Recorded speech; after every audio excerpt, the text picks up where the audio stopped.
Merci, professeur. Apparemment, on a fait le tour de la question, on a parlé de ce qu'est la définition de la philosophie, le rapport qu'entretiennent la philosophie et la science, là où ils se rejoignent, là où ils se séparent, et là où aussi chacun peut apporter un plus à l'autre.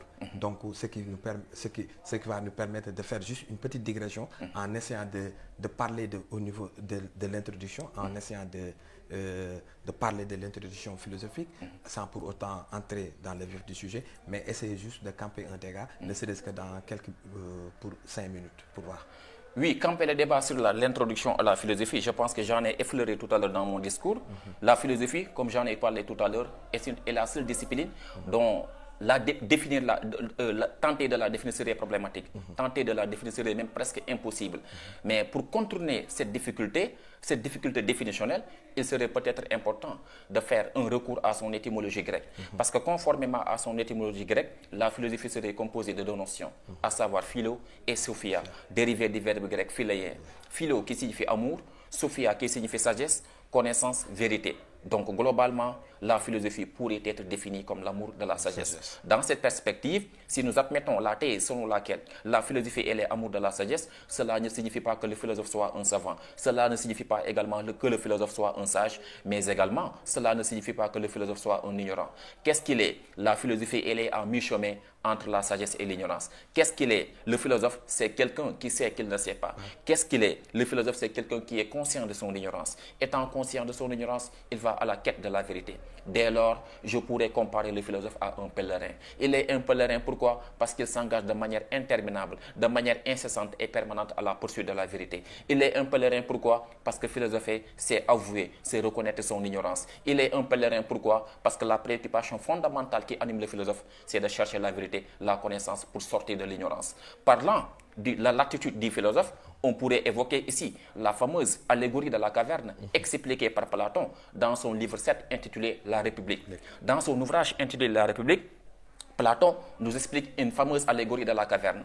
Supposons, dans une caverne, il y a des gens qui sont enfermés, qui sont enchaînés, qui n'ont pas la possibilité de voir la lumière qui projette dehors. Un jour, l'un d'entre eux enlève les chaînes et il quitte la caverne. Quittant la caverne, il a découvert qu'il y a une lumière qui projette dehors. Le prisonnier qui quitte la caverne symbolise le philosophe. Les autres qui sont restés dans la caverne, qui n'ont pas fait l'effort de se débarrasser des chaînes, qui ont fait confiance à la caverne, représentent les hommes du sens commun, communément appelés le non-philosophe. Les chaînes, quant à elles, symbolisent les préjugés, les opinions, les mauvaises connaissances, les connaissances irrationnelles qui nous empêchent de raisonner, de développer notre faculté intellectuelle et notre esprit critique. La caverne, quant à elle, elle symbolise le monde sensible. La sortie que le prisonnier a faite pour aller contempler, pour aller regarder la lumière qui projette dehors, c'est ce que Platon appelle la dialectique ascendante. Conclusion, qu'est-ce que Platon a voulu mettre en relief à travers cette fameuse allégorie de la caverne? Primo, Platon a voulu nous faire comprendre que le philosophe se distingue fondamentalement de l'homme du sens commun.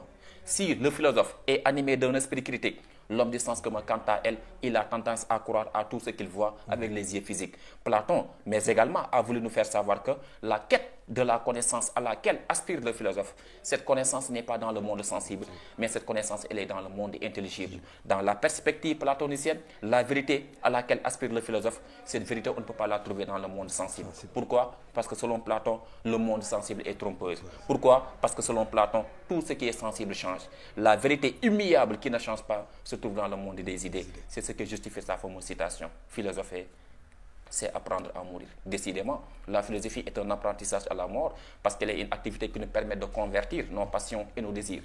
Les passions du ventre et du bas-ventre. Grâce à la philosophie, l'homme s'humanise. Grâce à la philosophie, l'homme convertit son animalité. Mais également, grâce à la philosophie, l'homme devient un citoyen du monde. Juste une dernière question. Vous avez mis le rapport entre le philosophe et l'homme du sens commun. Qu'en est-il du philosophe et le sage? Parce qu'il y a cette trilogie, il y a le philosophe, l'homme du sens commun et le sage.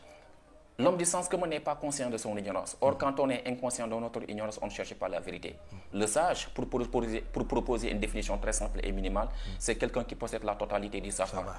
Or, quand on possède la totalité du savoir, on ne cherche pas.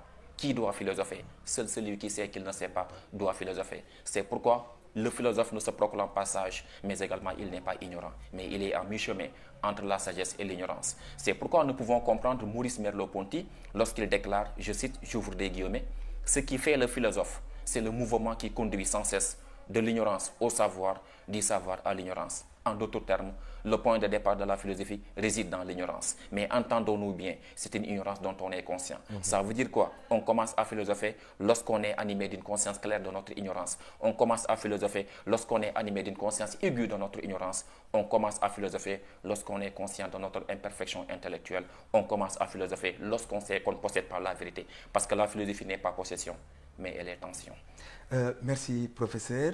Nous sommes vraiment au moment, nous sommes à la fin de l'émission. À la fin de l'émission. Vraiment, vous avez été pertinent encore une fois. Donc, vous nous avez permis de faire la part des choses entre les relations qui existent entre la philosophie et la science. Et on a aussi, ça nous a aussi permis de faire une brèche, de créer une brèche, de parler de la philosophie, ce qu'est la philosophie, qui est appelé à faire la philosophie et qui n'est pas philosophe, mais aussi la relation qui existe entre le philosophe et l'homme du sens commun, de même que le sage. Donc vraiment, nous sommes vraiment encore, c'est encore excellent, encore une fois. Vraiment, merci. Et en guise pour votre dernier mot, c'est quoi?